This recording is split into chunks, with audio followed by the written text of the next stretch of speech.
A continuación vamos a ver cómo podemos trabajar con información en la plataforma de Firebase. Y para ello tenemos tres servicios principales, que son Storage, para poder guardar archivos y poder subir los de los usuarios, Firestore, que nos va a permitir tener una base de datos no SQL para poder tener información de nuestra aplicación, y el Real-Time Database, que nos va a permitir crear elementos de información que automáticamente se van a actualizar en todos los usuarios que estén suscritos a ellos.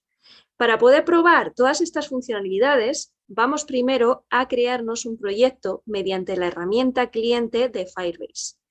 Lanzamos primero el comando Firebase init para crear el proyecto desde cero y vamos a añadirle los tres elementos con los que vamos a trabajar.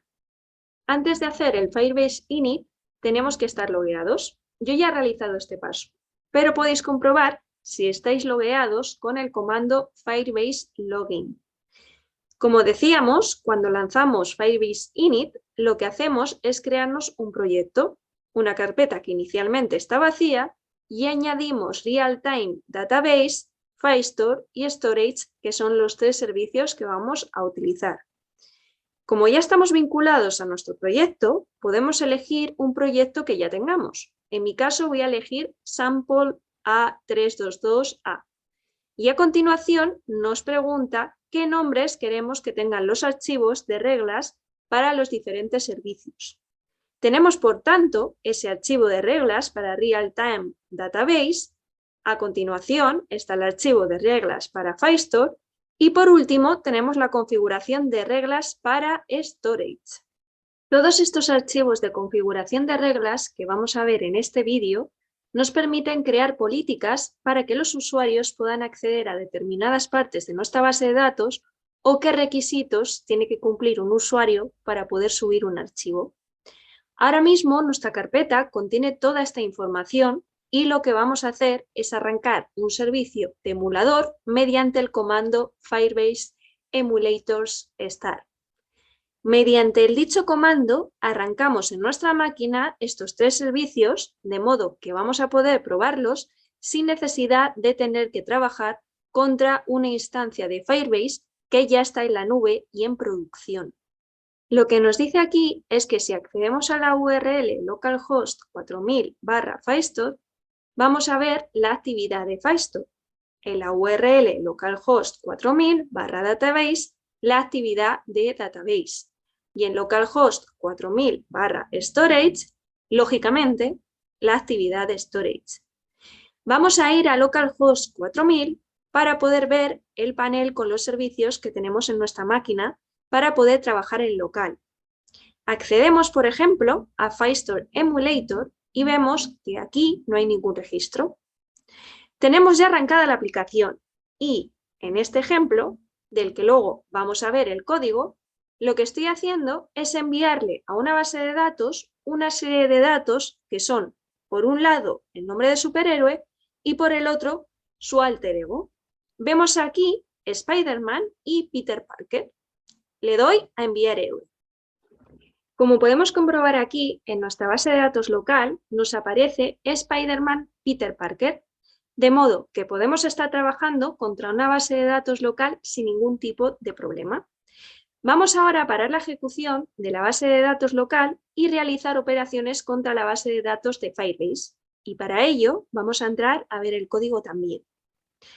Para la ejecución en la base de datos local, vamos a nuestro código y vemos que en la activity principal del mismo tenemos un método que es EmulatorSettings. Este método está redireccionando las llamadas que hacemos a Firebase para que vayan contra nuestra máquina. Este EmulatorSettings lo ejecuto en el onCreate de la activity para que todas las llamadas que haga mi aplicación se redireccionen a una base de datos local. Comentamos esta línea para ejecutar contra la base de datos de Firebase y compilamos la aplicación. A continuación, una vez que haya compilado, ya estará trabajando contra nuestra base de datos de Firebase.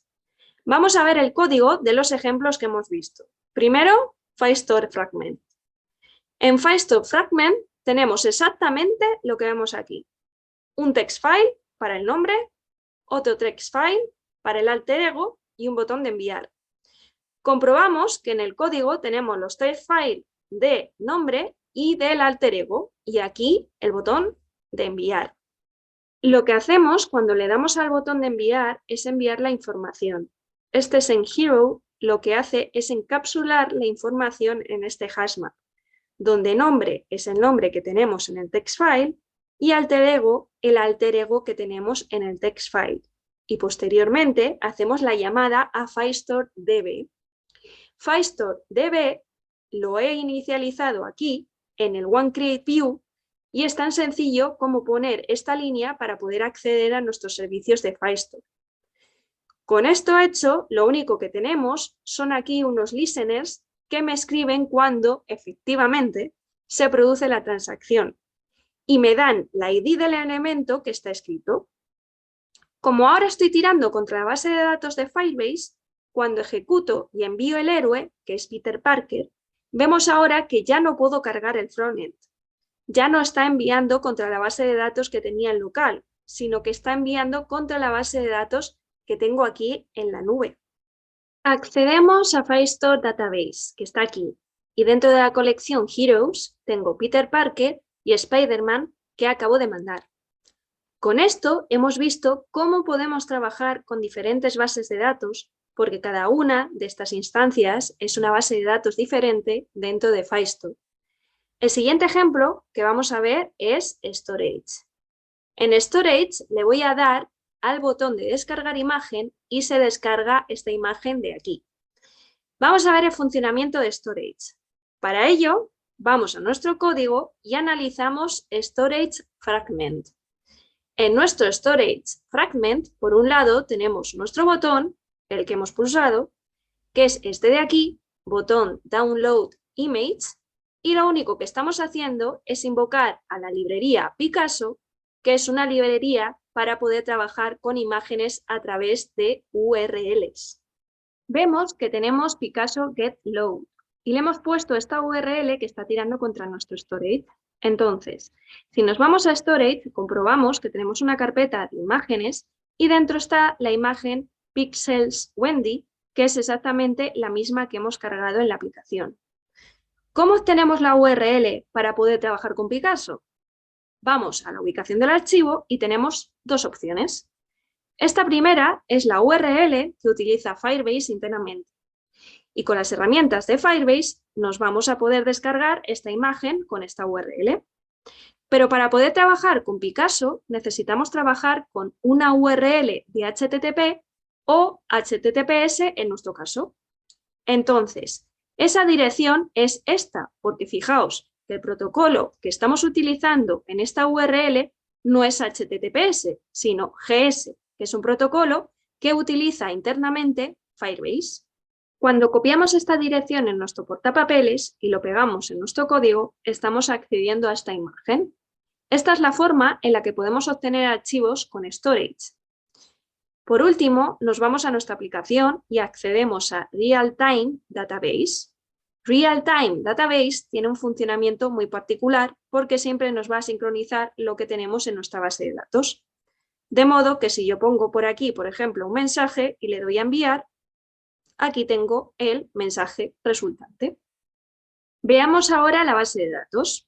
Accedemos a Real-Time Database y tengo un ítem que tiene la clave message y ponemos un mensaje. Si ahora editamos este ítem y ponemos otro mensaje y le damos a intro, automáticamente aquí aparece otro mensaje, porque este contenido está sincronizado con lo que hay siempre en la base de datos. De modo que si pongo otro más y le doy a enviar, otro más aparece en la base de datos. Esto nos permite tener una información sincronizada entre usuarios. De hecho, esta es una de las primeras funcionalidades que incluyó Firebase y estaba muy enfocada a poder hacer diferentes salas de chat para que los usuarios pudieran compartir información en tiempo real. Vamos a ver cómo funciona esto en nuestro código. Buscamos Real-Time Database Fragment y en nuestro código tenemos básicamente un text file, que es donde vamos a obtener la cadena que introduce el usuario, que es edit message. Y tenemos un método send message que llamamos cuando hacemos un clic en nuestro bottom. Lo único que hacemos es inicializar, por un lado, una referencia. Esta referencia tiene que ir contra el objeto database que tenemos importado y que es muy fácil de importar, como podemos ver en esta parte del código. Y la referencia la tenemos aquí, es decir, que esto es una simple importación. Cuando tenemos nuestro objeto referencia, que tiene que ir contra un ítem o un token, que es el que vamos a estar vigilando siempre, porque esto tiene ese patrón, estamos haciendo que mi referencia escriba y lea de esta referencia de aquí, que en particular es message. En este método, enableListener, lo que estamos haciendo es estar escuchando a la referencia con este elemento postListener. Y cada vez que cambia algo en la referencia, estamos haciendo un setText en el TextView que tenemos debajo del botón. La cadena que estamos viendo debajo del botón siempre es la cadena que nos envía Firebase. No estamos copiando la cadena que había en el text file, que había en la parte superior. Nos queda por ver dónde tenemos la dependencia o dónde importamos las librerías dentro de nuestro proyecto. Para ello, vamos al View Gradle del proyecto y entonces aquí tenemos que tener Google Service en la versión actual. También debemos tener el archivo webservice.json y dentro del directorio de aplicación tenemos que tener dentro de View Gradle las dependencias de todas las librerías de Kotlin de los elementos que estamos utilizando, tanto Firestore como Database y Storage. Aquí también utilizamos la referencia de la librería Picasso para poder realizar el ejemplo de Storage.